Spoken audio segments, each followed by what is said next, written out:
Welcome to Can You Please Just Listen, the video, audio, podcast experience. Me, Jesse, my wife, Megan. Hi. And this is episode 6, I believe. We're going to be, well, I'm not going to be reading, I'm going to be interjecting. Nancy Drew. Nancy Drew, chapter 3. And this is The Secret of the Old Clock. Secret of the Old Clock. I couldn't remember if it was of or in.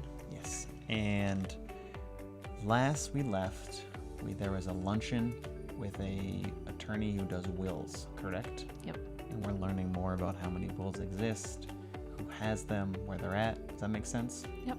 More importantly, we learned that Nancy is a beautiful, intelligent, friendly person with no flaws, and that those two other girls are garbage. Yes. That was what I took away from the last chapter. Anything else you think is important for the context? Are we ready to rip? Let's rip. Rip it? Stick it. Let's go. I'm in. Okay. Read me a story. Chapter 3. Racing the Storm. I like the fact that these chapters have names. It's a little more I like titles. Dramatic. Mm-hmm. All right. Nancy, if you haven't planned anything special for the day, I wonder if you could care to do a little errand for me, inquired Carson Drew one morning at the breakfast table. Okay. One morning, indeterminate time later. Yep. Why, of course, Nancy agreed pleasantly. What is it? I have a number of legal documents which must be delivered to Judge Hartgrave at Masonville sometime before noon. I would take them myself, but I have several important appointments this morning. Okay. I'll be glad to do the errand for you, Nancy promised willingly. I can run over to Masonville in the roadster. It isn't more than a 15-mile jaunt. Her car is so cool. Wish I had a roadster. Oh, it's calling something a roadster. Fine. That's a load off my mind. You sure you don't mind? It's such a wonderful day. I'll enjoy the trip. Mr. Drew parted the curtains at the dining room window and looked out.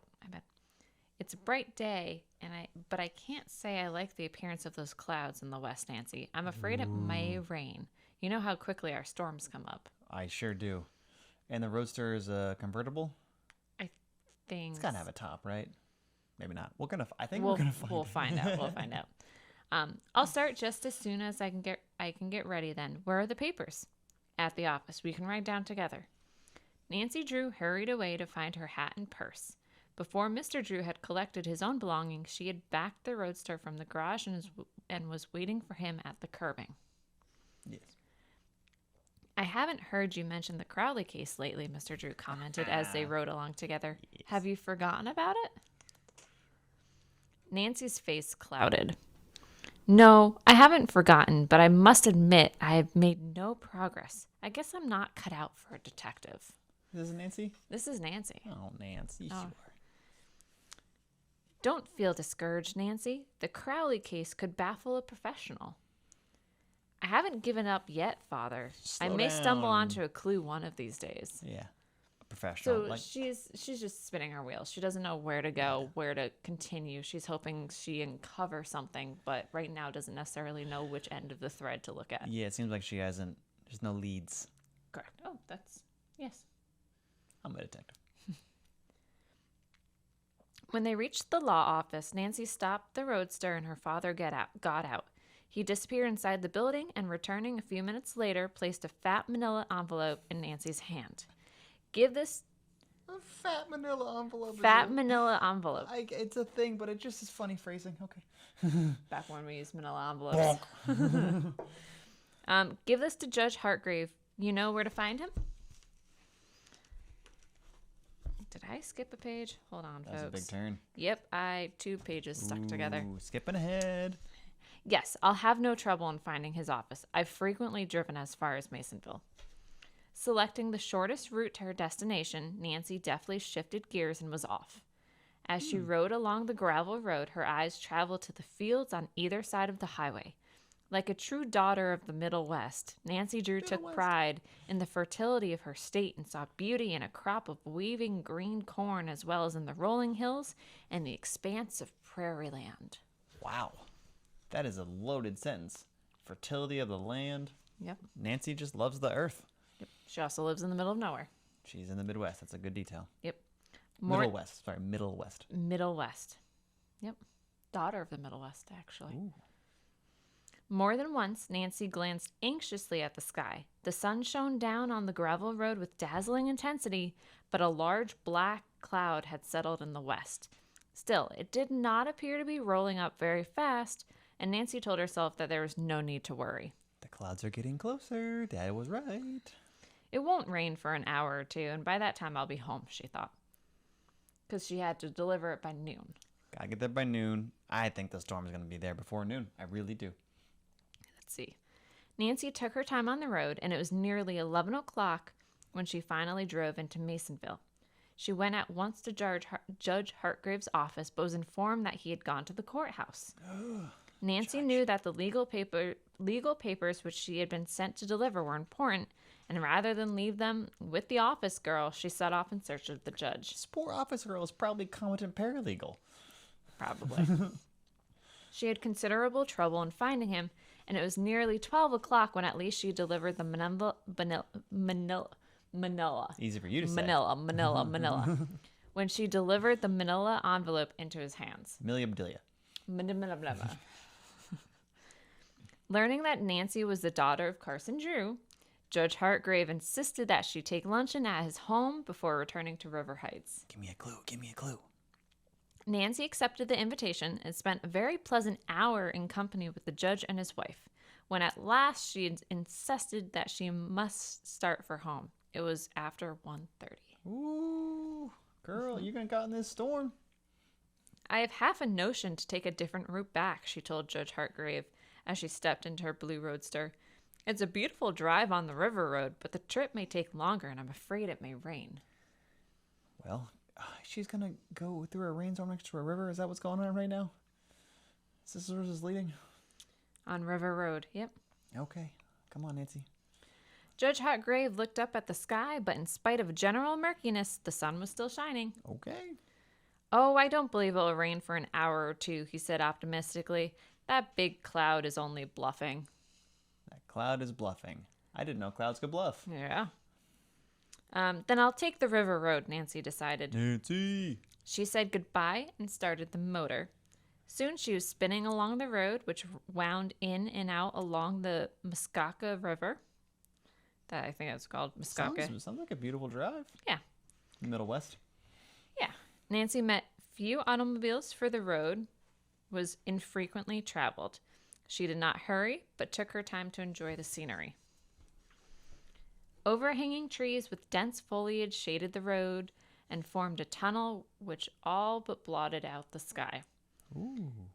Presently, as Nancy drove into a clearing, she was astonished to see how dark it had become. It's getting dark, Nancy. It's stormy. Evidently, the big black cloud, which had attracted her attention early in the day, was no longer bluffing. It was sincere the whole time, Mr. It Judge. was. It had grown rapidly in size and was spreading over the sky in an alarming fashion. As Nancy Drew watched the sun vanish as though by magic. Is there magic in this book? No magic in this book. Just right. meteorology. Intense meteorology. Intense meteorology. How foolish of me to take this road, she chided herself. I'm going to be caught in the storm. There isn't a chance that I can make it. Although the river road was perfectly safe in dry weather, Nancy knew that a little rain would make it dangerously slippery. Nancy, no. Don't Then, slip. too, the road was little traveled, and in case of accident, she could not depend on passing motorists for aid. This is really aggressive foreshadowing. Yeah. If her roadster slipped into a ditch, it would be necessary to walk miles for help. Stop it. Few persons lived along the river road, for the land was not considered valuable. In the spring of that year, with the arrival of heavy rains, the Muskoka River sometimes overflowed its banks and spread over the farmland, destroying the newly planted crops. For this reason, the district was not a popular one, and the land was held by poor folk. Oh. Yeah. Jeez. If only I can find a farmhouse where I can drive in until the storm passes, Nancy thought desperately. Farmhouse with clues? Also, this is one of the most descriptive chapters we've had so far. Yeah, it's a lot of things happening. Usually it's a lot of conversation. No, it's Nancy getting it But done. now it's laying out the land and how she's going to get stuck in this terrible storm. They're framing the world we live in. A little world building chapter. I wonder It's if any always good. aliens will come down from the sky. No, because it's not a good book. I don't actually mean that. Rude. The sky was now entirely overcast, and among the trees it was as dark as night. Nancy could not see the road distinctly and switched on the headlights of her roadster. Good, Nancy. A brisk breeze began to stir the trees, and the leaves seemed to whisper a fearful warning of the storm to come. Turn on your headlights in the dark, Nancy. A feeling of uneasiness took possession of Nancy Drew. Ooh. She stepped on the accelerator, and the roadster fairly leaped forward as though it, too, understood the need for haste. We gotta go. Suddenly, a flash of forked lightning coursed across the sky and was followed by a loud clap of thunder. That was close, Nancy murmured uncomfortably. Yeah, it's scary out there in the storm. So I'm hoping that her car is covered. If not, she's gonna get very damp. Yes. She bent low over the wheel and took the curves as fast as she dared, as an unexpected gust of wind struck the road and blew dust in her every direction. As the cold air struck her, Nancy realized that the storm was almost upon her. Already she could see the rain sweeping down upon her from the far hills.